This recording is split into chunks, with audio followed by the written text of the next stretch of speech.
सबसे पहले नजर डालते हैं अब तक की बुलेटिन। थाना सदर की हदूद नवाही गांव 28-L में पुलिस मुकाबला। पुलिस और डाकुओं के माबीन क्रॉस फायरिंग से एक डाकू हलाक। अंधेरे का फायदा उठाते हुए 3 डाकू फरार होने में कामयाब हो गए।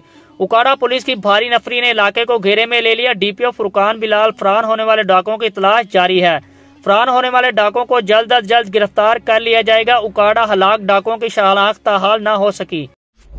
सैनिटरी और टाइल्स की दुनिया में एक जाना पहचाना नाम मिर्जा सैनिटरी स्टोर, जहां मिले सैनिटरी की वसी और दीदा से वैरायटी जो चले साल हर साल। टाइल्स के खूबसूरत रंग जो बनाए आपके घर को और भी खूबसूरत, जिस पर है सबका एतमाद। गुजरात का सबसे बड़ा sanitary and tile store Mirza sanitary store. एक बार टाइल्स और सैनिटरी फिटिंग्स लगवाएं, फिर उम्र भर के लिए भूल जाएं। बरसों से आपके भरोसे और एतमाद का नाम Mirza sanitary store, railway road, Gujarat.